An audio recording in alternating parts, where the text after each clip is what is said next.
Hey everyone, welcome to Sacred Laughter Podcast. I am your host, Grandpa Damron.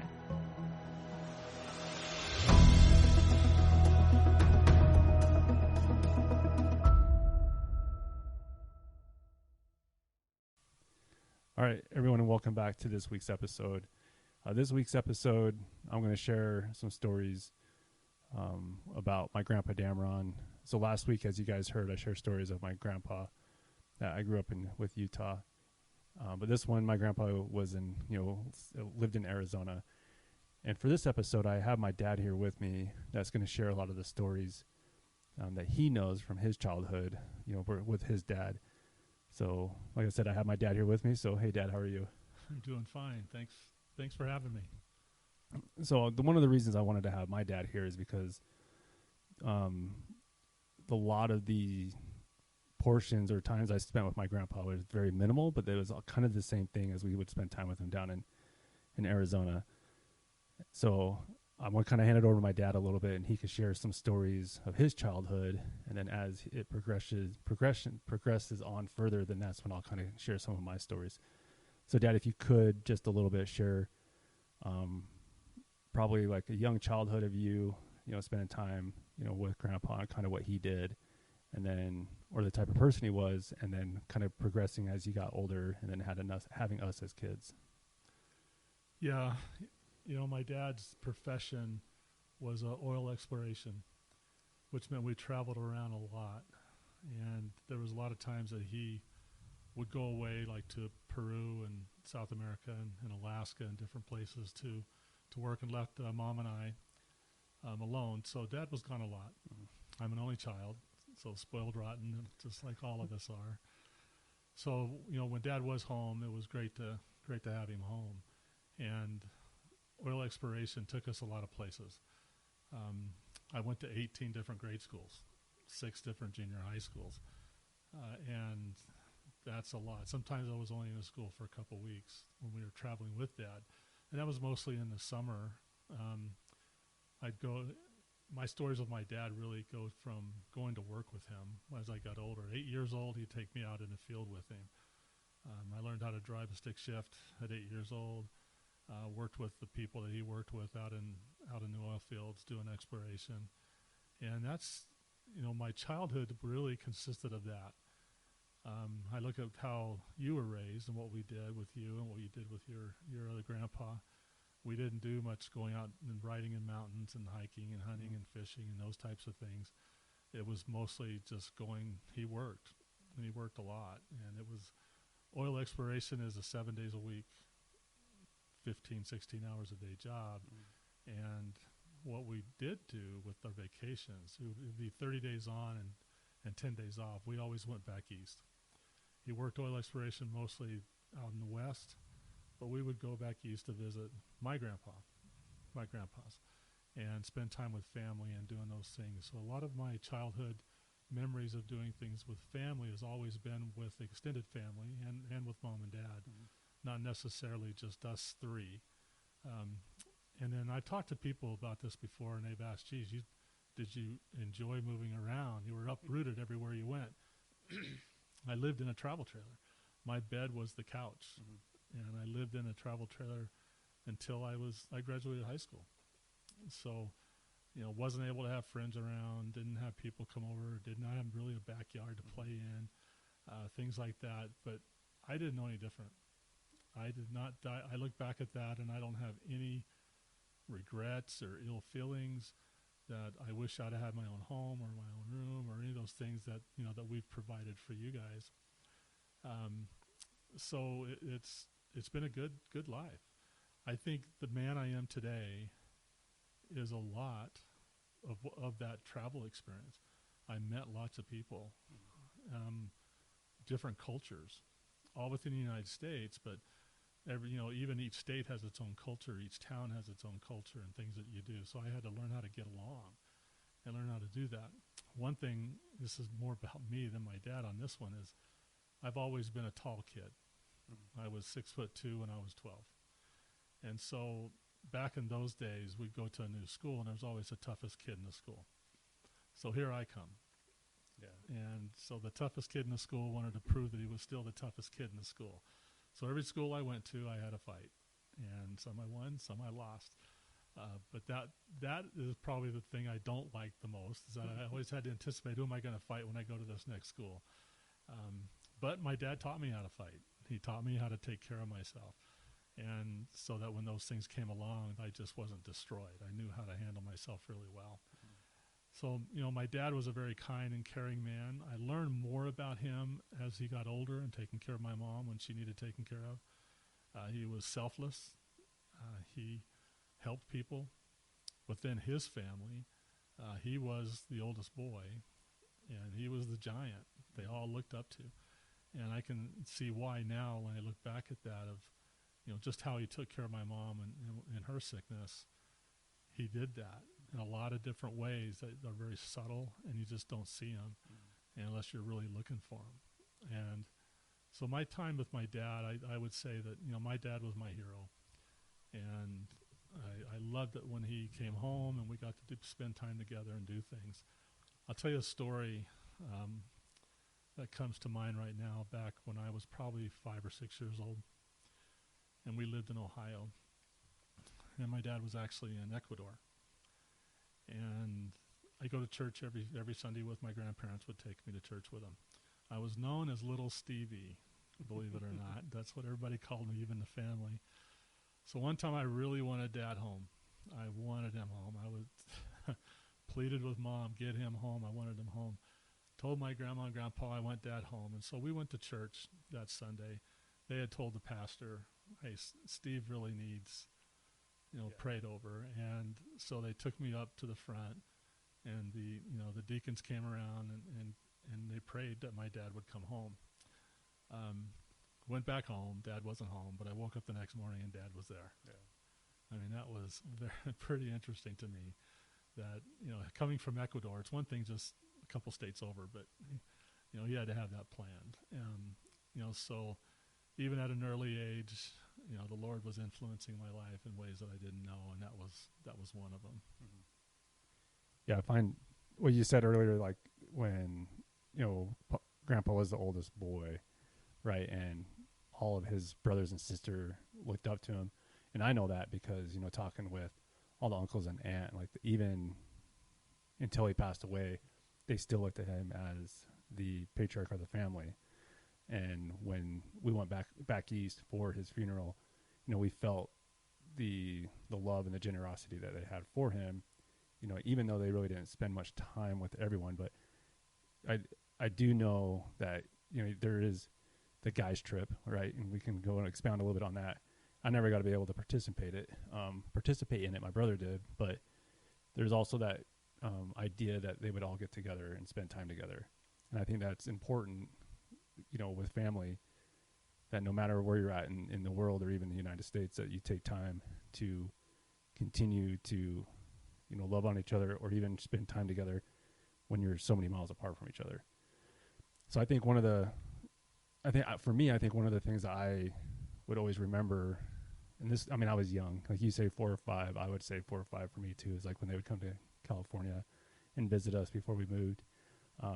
But I always remember the stories of how, when you were working for the oil crew, before you met Mom, but then the stories that you guys would have working up in Alaska and working with the natives and everything up there.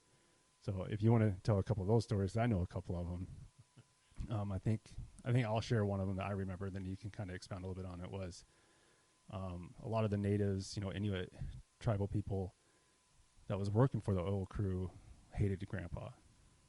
And they didn't like the way that he was a foreman. And then once they realized, or I guess there was something that happened and he had a conversation with you and you said, Dad, like, yes, Dad. And the elders or whatever pulled you off to the side. It was like, what do you mean, Dad? And then you had to like break the story down and tell them that, like, yeah, that's my dad. The foreman's my father. How'd that kind of work out? Well, that actually wasn't in Alaska when we were working. It was when I was probably 10 or 11 years old. So I'm a tall kid, and the supervisor of the crew was having real issues with the line crew, and Dad was not part of the line crew. He was working the drilling rig, and he was a driller, but I would always go to work with Dad, and he'd drop me off at the line, and I'd pick up cables and be just as fast as everybody else. So because of my size, the supervisor says, hey, can you bring Steve out, let him work, and maybe he'll motivate those they were, college kids coming into work. Maybe he'll motivate them knowing that, here's this young kid out working us. So Dad talked to me, and he said at first, he goes, I don't want you telling them who you are. I want them, you're a new person on a crew because you look like an adult. Excuse me. So he dropped me off, introduced me, didn't say my last name, just said, this is Steve. He's a new member. Take care of him. And so I worked. I knew how to do it all, and I'd go out and do it and work. And so a few days went by, and the competition started coming in. They started saying, here's this new kid out doing this. We better get going. So one time Dad came by, and he yelled at Steve, come get in the truck. Well, we went and had some lunch under a tree somewhere. He dropped me back off, and I said, thanks, Dad. And all the other guys that were there heard that. And so when he left and I came up to him, they kind of corralled me around and said, is that your dad? Did you say thanks, Dad? And I said, yeah, I did say thanks, Dad. That's your dad. And they were like, you got to be kidding me. We've been talking bad about him and smack, and we didn't like him. You've been going back to him and telling him all that stuff. And I went, no, he already knows all that stuff. Yeah. And they're like, well, why are you here? And I said, well, I'm here to help you guys do better because you're not performing. Yeah. And then I says, and by the way, I'm only whatever I was, 10 or 12, somewhere in there. And they're like, no, there's no way. And it's like, yeah. So that was a pretty good story. Yeah. And then another story in Alaska, though, there was a camp attendant who was an Eskimo. And Dad got along with them really very, very well. He took care of all those people. And the camp attendant is the guy that would melt snow. So we had water that would do laundry for, get all the blankets and sheets and stuff for everybody. And so when I got to go to Alaska and work with them, it was me and my dad, and then Uncle Malcolm was there too. And Dad told me that, Davey is not going to do what he does for me. You haven't earned that right. Yeah. And so don't expect him to do for you what he does for me. And I'm like, okay. I didn't really know what that meant. So one morning, just before we were getting ready to get out, Davey came up to me, and he said, today is wash day. He goes, if your stuff is not off the bunk and by the door, it's not getting washed. Yeah. And I'm like, okay. So I went and took it all off and put it by the door, and I noticed my dad's and Uncle Malcolm's was not. Yeah. And I saw Davey when I was walking back to go to my vehicle, and I said, well, mine's there, but Dad and Uncle Malcolm's not. And he goes, no, they don't have to be. Yeah. Yours does. I'm like, okay. So I learned real quick where my place was when it came to that you have to earn people's respect, and you have to, be nice about it. That's one thing that the Eskimo culture, I learned going back up another year where I didn't work with my dad. I was in another crew, and there was a lot of natives on that crew. And I got their respect. And I didn't really do a lot. I was just me. I respected them. I didn't treat them any different than I would anybody else. And they respected that because they didn't like the white man. Yeah. And because they didn't treat them well.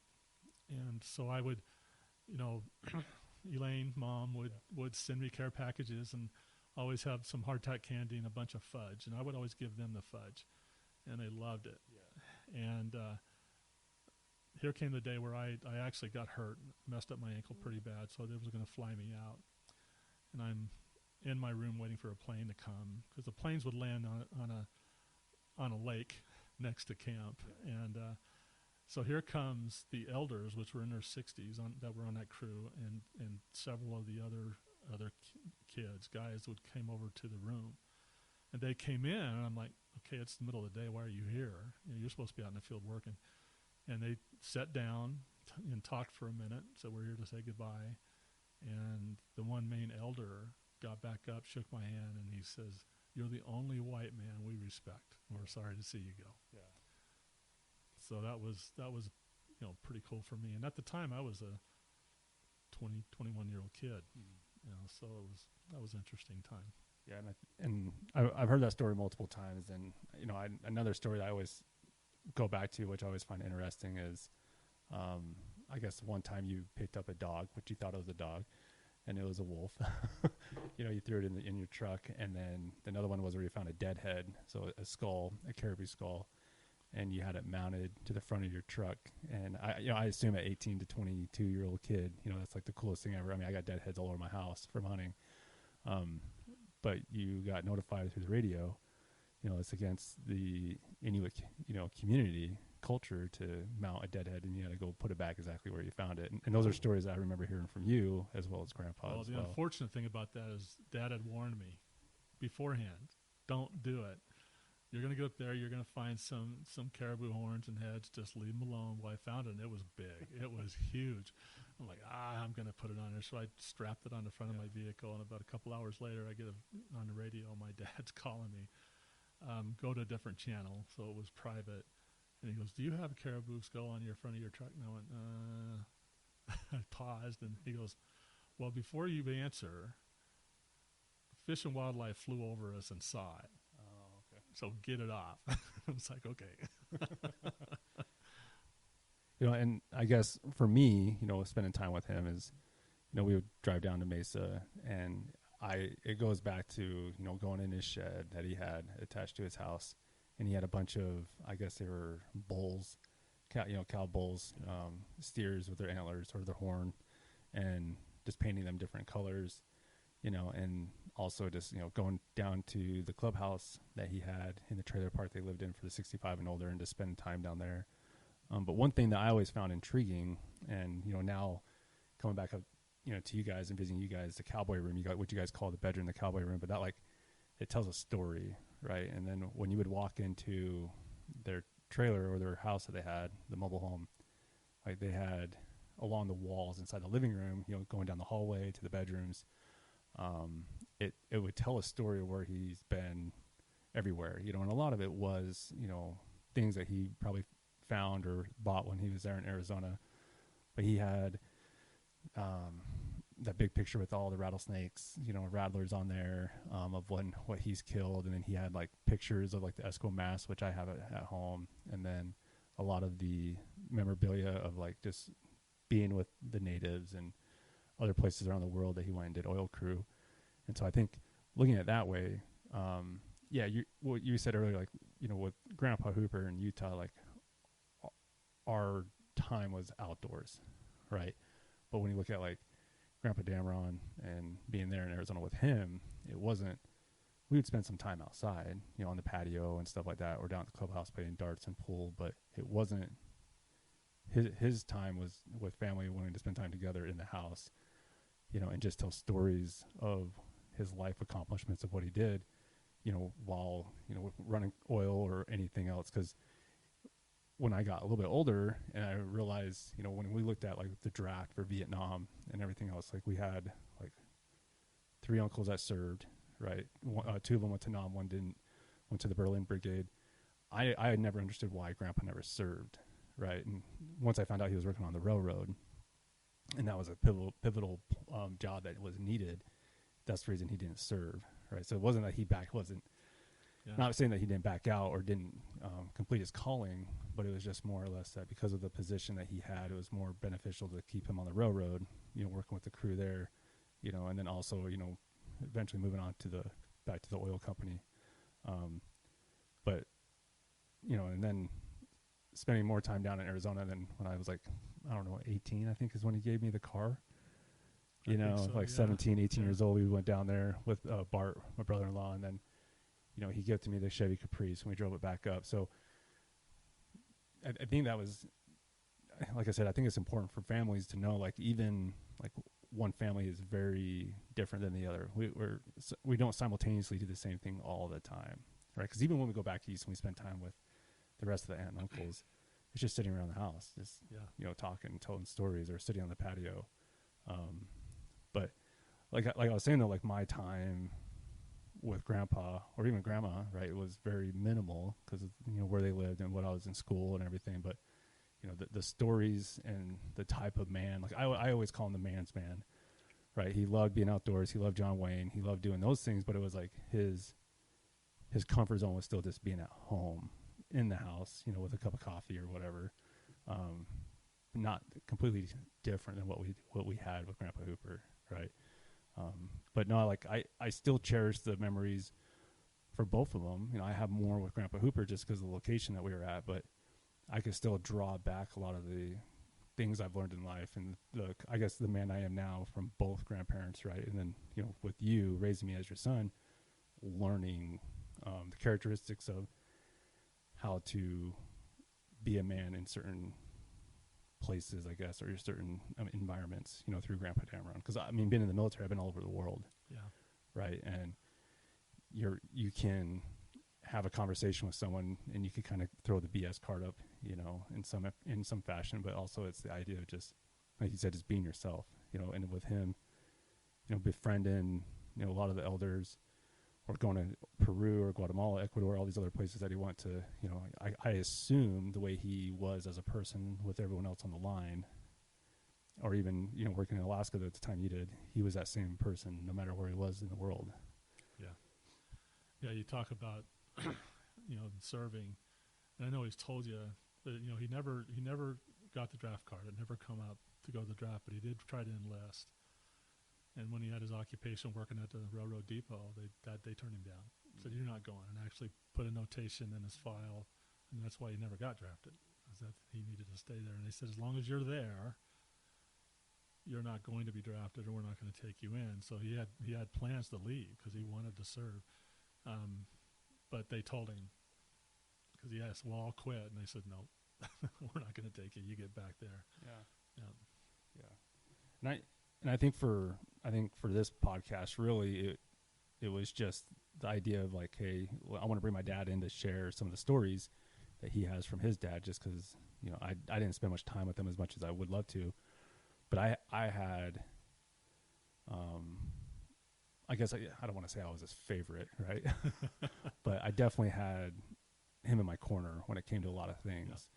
We're very similar in a lot of ways, but we're very opposite in a lot of ways. But I felt that he treated me, and I hate to put this on the air, but like he treated me a little bit differently probably than my brother Paul. But that's just for him to decide in his fashion of how he ran things. But I always felt close to him. And then when we went back for Grandma's funeral, I was, you know, stationed in Germany, flew back. And then, you know, I spent a lot of time with him, just like the mourning process and everything. But it was good to go because like I'm not saying he needed an outlet, but he needed someone that was kind of would be willing to do some of the things that he wanted to do, right? Because he drank alcohol, he went to the casino and all that other stuff.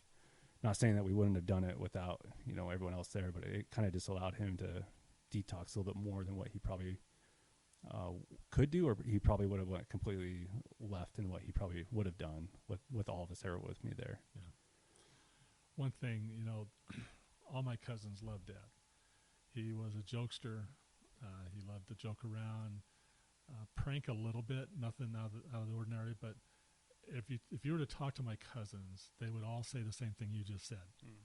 They would say, "Oh, I'm his favorite," and but so he gave himself that way to everybody, and they all felt that way.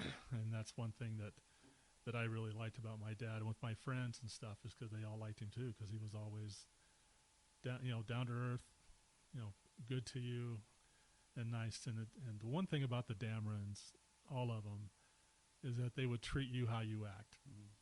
If you acted like a baby, like a kid, then that's how they treated you. If you acted like an adult, then you got treated like an adult. And that's one thing I really liked about all of my uncles and aunts, because you could feel like you were part of them, because as long as you conducted yourself that way, then you were part of them and everything that they did. If you didn't, then they would, okay, you go outside and play. And that's important too. Just treat people the way they need to be treated. And I think a lot of it too, though, is just, you know, like you said, a lot of the Damrons in general, like the Damrons we know, like, or I know, the ones that we still communicate with, it kind of is that generational trait that it just constantly has ran through. Like we still do the same way. You know, we still treat people with generosity, kindness, love, caring, you know, virtue and everything. But it's also like, if you want to act like a dud, we're going to treat you like a dud. Yeah. Right. Or if you want to act like a baby, we're going to treat you like a baby. We expect maturity. Right. And This takes me back to when I think it was right before I joined the military, and I remember I told Grandpa Damron that, hey, I'm going to join the military, and he said, there's only two things in life that's going to ruin you: how you treat people and your last name. And I've always held that true, because on my uniform, that's all they see is just my last name, right? Yeah, they see the rank, they know the rank, it changes, but it's the name you represent is the name that's going to follow you throughout your duration of life or time that you're with someone. So with that, like I said, I just wanted to share a little bit, and I think in closing, I think a lot of it you were saying is it's just important to remember the things that you cherish from anybody, right? If it's your dad or your mom or just family in general, and then, continue to share the story, continue to share, what they have given you or brought, right? And then, because those are things that we tendency to forget a lot is, where we came from, how we were raised. And once you forget those things, it's hard to go back and pick up the pieces, I guess you could say. Yeah. All right. Well, thanks, Dad. I appreciate you being on the podcast today. Oh, you're welcome. It's been great. And I really hope a lot of you guys that are listening will take some of the stuff we talked about to heart, and, just take time to spend time with family and let them know that you love them. Again, thanks.